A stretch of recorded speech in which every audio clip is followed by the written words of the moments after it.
थंडी वाढतच चाललीये, कमी व्हायचं नावच घेत नाहीये आणि ह्या वर्षी हिवाळा लांबणार याच्यात काही शंका नाही. आता हिवाळ्यात किंवा जनरलीच थंडीच्या सीझन मध्ये काही रेसिपीज फार फार हेल्दी असतात, फार महत्वाच्या असतात, त्यांची डिमांड वाढते. आज आपण अशीच एक रेसिपी बघणार आहोत. आज आपण बघणार आहोत शिंगोळे. आता या शिंगोळे ना कधी कधी ह्याचं सूप बनवतात, कधी कधी ह्याची भाजी बनवतात. आज आपण भाजी बनवणार आहोत आणि त्या शिंगोळ्यांबरोबर एकदम चमचमीत, झणझणीत त्याचा रस्सा कसा बनवतात हे पण आज आपण बघणार आहोत. ही जी रेसिपी आहे शिंगोळ्याची ही उष्ण कॅटेगरीची असते, त्याच्यामुळे उन्हाळ्यात ही जनरली खाल्ली जात नाही, हिवाळ्यातच जास्त बनवली जाते. हिवाळ्यात खाणं हेल्दी असतं. आता सुरुवात करण्याआधी तुमच्या बऱ्याचशा लोकांनी आमच्या चॅनलला अजूनही सबस्क्राईब केलेलं नाहीये. आमच्या चॅनलला सबस्क्राईब करा, एकच तर क्लिक करायचंय. तुम्ही क्लिक करा, तोपर्यंत मी बाकीची तयारी करून आलोच.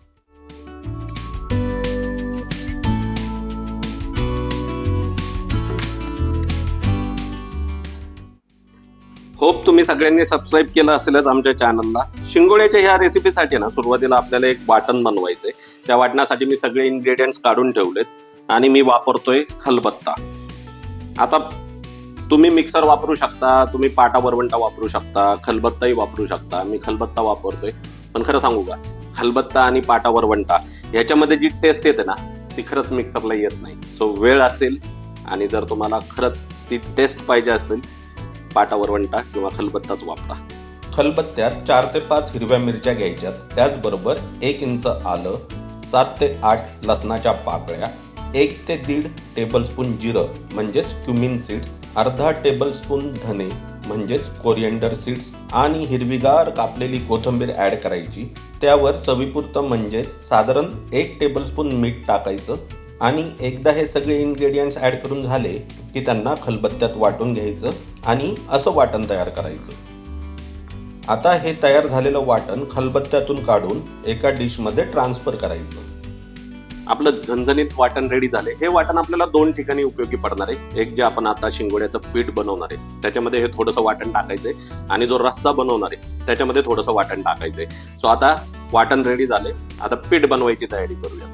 शिंगोळ्यांना लागणारं पीठ बनवण्यासाठी मी एक बाउल घेतलाय. आता ह्या बाउलमध्ये सुरुवातीला घ्यायचंय 2 कप ज्वारीचं पीठ, अर्धा कप बेसन म्हणजेच चणा डाळीचं पीठ, 1 कप गव्हाचं पीठ म्हणजेच व्हीट फ्लोअर, अर्धा टीस्पून ओवा म्हणजेच अजवाईन, टेस्टनुसार साधारण 1 टेबलस्पून काश्मीरी लाल मिरची पावडर, 1 टीस्पून हळद म्हणजेच टर्मरिक पावडर, 1 टीस्पून जिरं म्हणजेच क्युमिन सीड्स, अर्धा टीस्पून धने पावडर म्हणजेच कोरिएंडर पावडर, हाफ टीस्पून जिरे पावडर म्हणजेच क्युमिन पावडर. आपण जे वाटण बनवलं होतं त्यातलं 1 टेबलस्पून वाटण घेऊन चवीपुरतं म्हणजे साधारण हाफ टेबलस्पून मीठ आणि साधारण 2 टेबलस्पून तेल ॲड करून हे सगळे इन्ग्रेडियंट्स हाताने सुरुवातीला चांगले मिक्स करून घ्यायचे. युनिफॉर्मली मिक्स झाले की वरतून थोडंसं पाणी टाकायचं, जसं गव्हाचं पीठ मळताना टाकतो तसं, आणि हे पीठ मळायचं. पाणी थोडं थोडंच ॲड करत हे पीठ चांगलं एकजीव करत मळून घ्यायचं. ह्या प्रोसेसला साधारणतः 5 ते 10 मिनटं लागतात. आता ह्या मळलेल्या पिठावर थोडंसं तेल टाकायचं आणि पिठाला सगळ्या साईडने हे तेल चोळायचं. ह्या मळलेल्या पिठाला झाकून साधारणतः 10 ते 15 मिनिटांसाठी रेस्ट द्यायची आहे, त्याला तिंबट ठेवायचं आहे. आपल्या पिठाला आपण 15 मिनिटं कंप्लीट रेस्ट दिली आहे. चांगलं तिंबलंय पीठ. आता या पिठाच्या आपल्याला बनवायच्या शिंगोळ्या.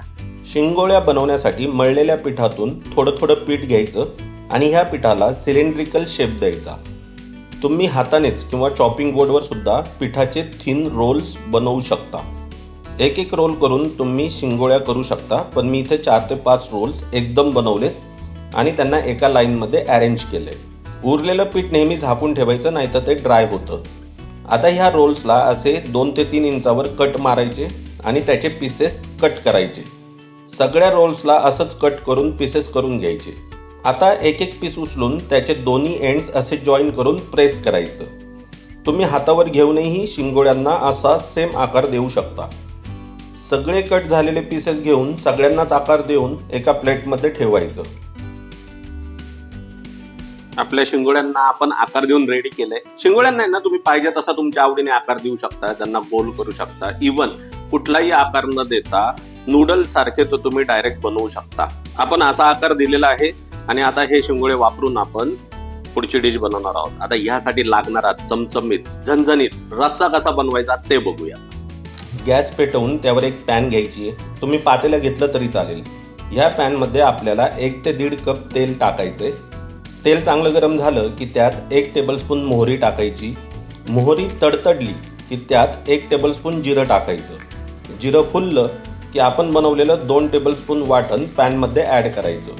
वाटण ॲड केल्या स्टर करून वाटण आणि सगळे इन्ग्रेडियंट्स तेलामध्ये युनिफॉर्मली मिक्स करून घ्यायचे आणि 1 मिनिटापर्यंत परतायचे. 1 मिनिट परतलं की त्यात 1 टेबलस्पून काश्मीरी लाल मिरची पावडर टाकायची, 1 टीस्पून हळद टाकायची आणि स्टर करून मिक्स करायची. 2 मिनिटं हे सगळे इन्ग्रेडियंट्स परतून झाले की ह्या स्टेजला 2 टेबलस्पून बेसन घेऊन त्यात थोडं थोडं पाणी ॲड करून त्याची स्लरी बनवायची. आता ही स्लरी पॅनमध्ये ट्रान्सफर करायची आणि फटाफट स्टर करून वरतून चवीपुरतं मीठ टाकायचं. मीठ थोडंसंच टाकायचं कारण आपण वाटण बनवताना ऑलरेडी मीठ टाकलं होतं. परत एकदा चांगलं स्टर करून घ्यायचं. पॅनमध्ये कन्सिस्टन्सीनुसार पाणी ॲड करायचं. थिक ग्रेव्ही जर करायची असेल तर पाणी कमी टाका. पाणी ॲड केल्यावर स्टर करायचं आणि सगळे इन्ग्रेडियंट्स परत एकदा चांगले मिक्स करून घ्यायचे. आता झाकण न ठेवता 10 मिनिटे ही ग्रेव्ही शिजवून घ्यायची. ग्रेव्हीला छान तर्री सुटली आणि उकळी आली की आपण बनवलेल्या आणि छान आकार दिलेल्या शिंगोळ्या पॅनमधल्या ग्रेव्हीमध्ये अलगद सोडायच्या.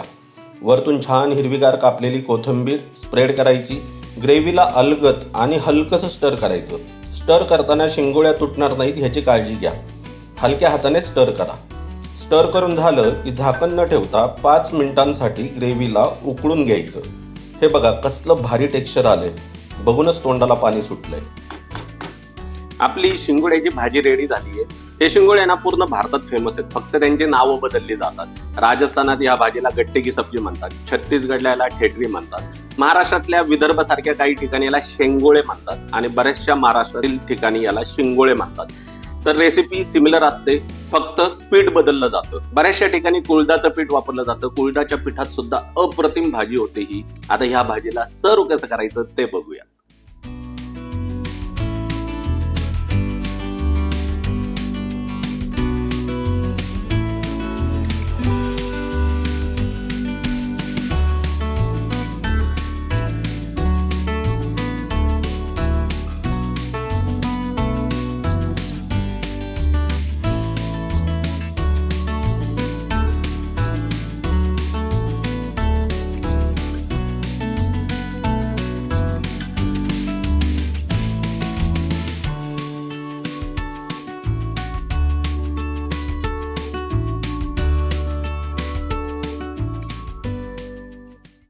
आपली चमचमीत आणि झणझणीत शिंगोळ्याची भाजी रेडी झाली आहे. थंडीच्या दिवसात आहे ना ही हेल्दी रेसिपी या हिवाळ्यात तुम्ही घरी नक्की ट्राय करा. घरी जर ट्राय कराल तर मला कमेंटमध्ये तुमचे एक्सपिरियन्स नक्की कळवा. Share this video with your friends and family. Don't forget to subscribe our YouTube channel. भेटूया अशाच भन्नाट रेसिपी बरोबर KDM किचनच्या पुढच्या व्हिडिओमध्ये. तोपर्यंत धन्यवाद.